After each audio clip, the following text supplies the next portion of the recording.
దేశ చరిత్రలో ఎప్పుడూ లేని విధంగా ఒక sitting member of parliament cocaine తీసుకుంటూ మాదక ద్రవ్యాలు తీసుకుంటూ రాజధాని నడిబొడ్డులో ఈగల్ టీంకి పట్టుబడటం అనేది బహుశా ఒక చరిత్రేమో అని మీడియా అంతా డిస్కస్ చేసుకుంటుంది. సహజంగా డ్రగ్స్ తీసుకోవటం అయినా లేకపోతే మాదక ద్రవ్యాలలో కేసులో ఇన్వాల్వ్ అవటం అయినా 16, 17, 18 సంవత్సరాల పిల్లలు కావచ్చు, లేకపోతే బిజినెస్ మ్యాన్లు కావచ్చు, అంటే సినీ ఫీల్డ్లో సంబంధించినటువంటి ఒక విచ్చలవిడి జీవితానికి అలవాటు పడినటువంటి వ్యక్తులు అవ్వచ్చు, సర్వసాధారణమైనటువంటి అంశం. ఎప్పుడు డ్రగ్స్ మీద రైడ్ చేసినా అక్కడ దొరికేది సినీ ఫీల్డ్లో విచ్చలవిడి జీవితానికి అలవాటు పడేటువంటి ఒక లగ్జరియస్ లైఫ్కి అలవాటు పడినటువంటి వ్యక్తులు, లేకపోతే చిన్నపిల్లలు తెలిసి తెలియని వయసులో డ్రగ్స్ తీసుకుంటూ కానీ ఒక ప్రజా జీవితంలో ఉండి చట్టాలు తయారు చేసి ఈ దేశానికి తలమానికంగా నిలబడాల్సినటువంటి ఒక ప్రజాప్రతినిధులుగా ఉన్నటువంటి member of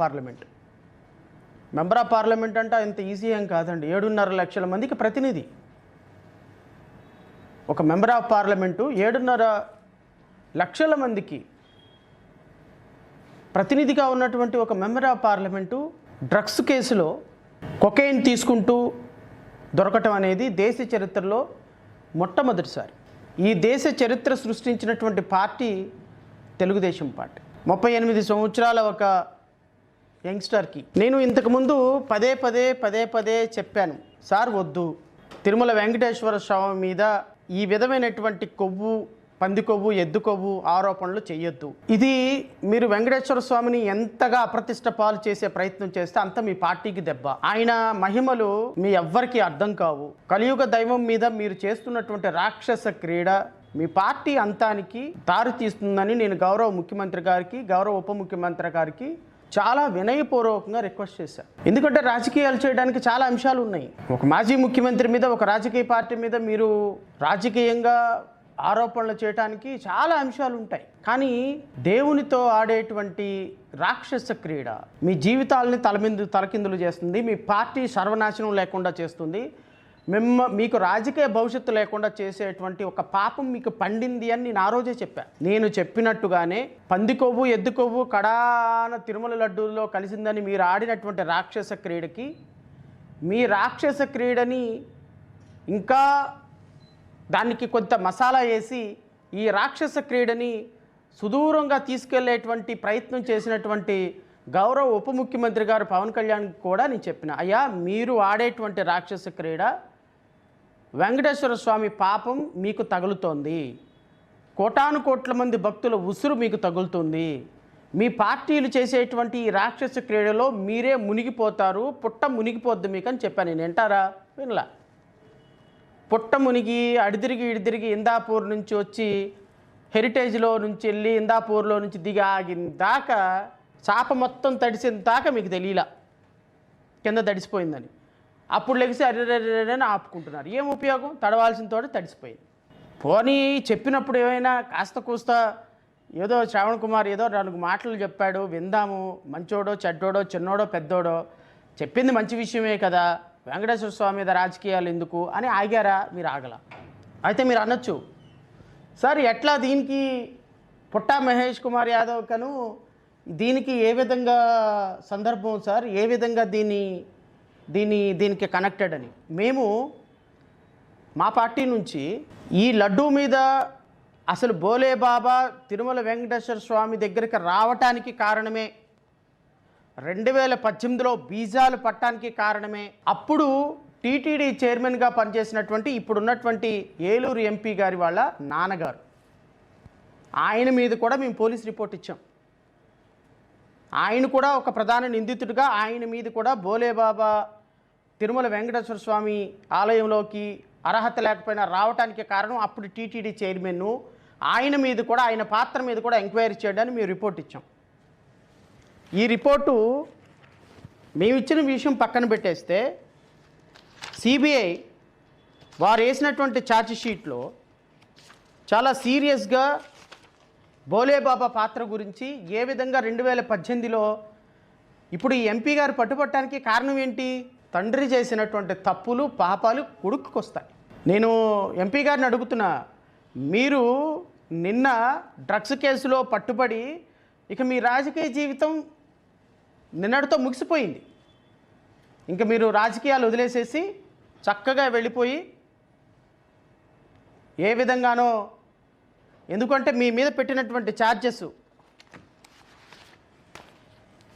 section 22A crime number 150 of 2026, section 22A 27, 29 of NDPS act and section 25/1B/A, section 30 of arms act, section 34A of TSEA act 109, 131 red with section 3 and 5 of BNS. ఈ సెక్షన్స్ అంత ఆషామాషి sections ఏం కాదండి, చాలా serious offences మీ మీద ఉన్నాయి. నిన్న మీ బ్లడ్లో పాజిటివ్ వచ్చిన కారణంగా బ్రహ్మాది దేవులు వచ్చినా ఈ కేసులో నుంచి మిమ్మల్ని తప్పించలేరు. మీకు 10 సంవత్సరాల శిక్ష ఖచ్చితంగా పడి తీరుతుంది. ఇక మీ రాజకీయ జీవితం సమాప్తం అవడానికి కారణం ఏంటో తెలుసా? మీ నాన్నగారు చేసినటువంటి పాపం. యాదవ్ గారు టీటీడీ చైర్మన్గా భోలేబాబా అనేటువంటి ఒక సంస్థని టీటీడీలోకి తీసుకొచ్చి అర్హత లేకపోయినా కల్తీ నెయ్యి సప్లై చేయడానికి కారణమైనటువంటి మీ నాన్నగారు చేసిన పాపం, వెంకటేశ్వర స్వామి ఇచ్చినటువంటి శాపం, మీ నాన్నగారు చేసిన పాపం, వెంకటేశ్వర స్వామి ఇచ్చినటువంటి శాపం మిమ్మల్ని, మీ కుటుంబాన్ని వెంటాడటం మొదలుపెట్టింది. దానిలో ప్రత్యక్షంగా జరిగినటువంటి ఒక అంశమే మీరు నిన్న డ్రగ్స్ కేసులో పట్టుబడి శాశ్వతంగా రాజకీయాల నుంచి దూరం అయ్యేటువంటి ఒక కార్యక్రమం. మొన్న వేసినటువంటి సిబిఐ ఛార్జ్షీట్లో ఈ అంశాన్ని చాలా స్పష్టంగా రాశారు. ఎందుకు అంటే ఎంపీ గారి మీద ఏదో డ్రగ్స్ కేసు వచ్చింది అనుకుంటున్నారు. ఎంపీ గారి మీద డ్రగ్స్ కేసు ఈరోజు రావడానికి ఒక కారణం మీరు గమనించండి సోదరులారా, రాష్ట్ర ప్రజలారా. నేను మీడియా సోదరుల ద్వారా చెప్తున్నా, రాష్ట్ర ప్రజలకు ఒక విన్నపం చేస్తున్నా. ఇదే గనక ఆంధ్రాలో జరిగితే బయటకు వచ్చేదండి? మీరు చెప్పండి. ఇదే గనుక ఈ ఈ ఈ విధమైనటువంటి డ్రగ్స్ మాఫియాలో గనక మెంబర్ ఆఫ్ పార్లమెంట్ ఉన్నట్టయితే, మెంబర్ ఆఫ్ పార్లమెంట్ కనుక విజయవాడలోనో విశాఖపట్నంలోనో తిరుపతిలోనో ఈ డ్రగ్స్ తీసుకుంటా దొరికినట్టయితే ఈగల్ టీము ఎంపీని పట్టుకునేదా, ప్రపంచానికి తెలిసేదా? మీరు ఒక్క మాట ఆత్మసాక్షిగా ఆలోచించండి. 2 సెకండ్లలో ఎంపీ గారిని తప్పించే పాత్ర గౌరవ హోమ్ మినిస్టర్ గారే తీసుకుంటారు. ఇంకా వేరే ఎవరు తీసుకోవాల్సిన అవసరం లేదు. నెంబర్ 1 డైలాగ్ వెళ్ళిపోతుంది పోలీసుల దగ్గర నుంచి, అమ్మా ఏలూరు ఎంపీ గారు డ్రగ్స్ పార్టీలు దొరికారమంటారు, 2 నిమిషాలు ఆయన పంపించేసేసేయండి ఇమ్మీడియట్గా అని హోమ్ మినిస్టరే చెప్తుంది. ఇన్ని కథలు, ఇన్ని సంస్కరణలు, ఇంత అద్భుతంగా లా అండ్ ఆర్డర్ గురించి మాట్లాడేటువంటి తెలుగుదేశం పార్టీ హోమ్ మినిస్టరే ఎంపీని వదిలేపించింది. ఇది తెలంగాణలో జరిగింది కాబట్టి, తెలంగాణ పోలీసులు చేశారు కాబట్టి, తెలంగాణలో జరిగిన అంశం కారణంగా ఈరోజు ఈ ప్రపంచానికి ఇది తెలిసింది. అంటే లా అండ్ ఆర్డర్ ఎంత కఠినంగా ఉండాల్సినటువంటి పరిస్థితి ఉందో ఒకసారి ఆలోచించమని కోరుతున్నా. ఇదే తెలుగుదేశం పార్టీ ఆంధ్రప్రదేశ్లో జరిగితే బయటకు వచ్చేదా? ఒక ఎంపీ బయటకు వచ్చేవాడా? లా అండ్ ఆర్డరు ధర్మం 4 పాదాల మీద నడుస్తుందని మీరు చెప్తున్నారు కదా, దీనికి ఒక ప్రత్యక్ష ఉదాహరణ ఇది. ఈగల్ టీం పెట్టాను, ఆ టీం పెట్టాను, ఈ టీం పెట్టాను, అద్భుతంగా మా పరిపాలన ఉంది, ఎక్కడ గంజాయి లేని రాష్ట్రం చూస్తున్నాం అని మీరు చెప్పుకుంటూ వస్తున్నారు కదా, అన్నీ శుద్ధబద్ధాలు.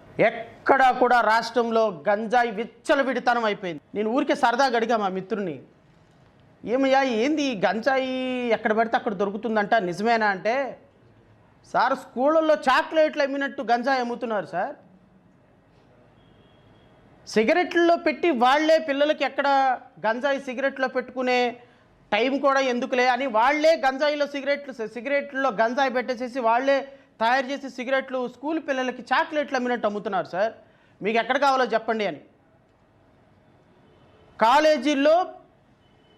కాలేజీ పిల్లలకి, స్కూల్ పిల్లలకి గంజాయి విచ్చలవిడిగా కిళ్ళీ షాపుల్లో, బంకుల్లో దొరుకుతుందన్నటువంటి విషయం రాష్ట్ర ప్రజలు గమనించమని కోరుతున్నా.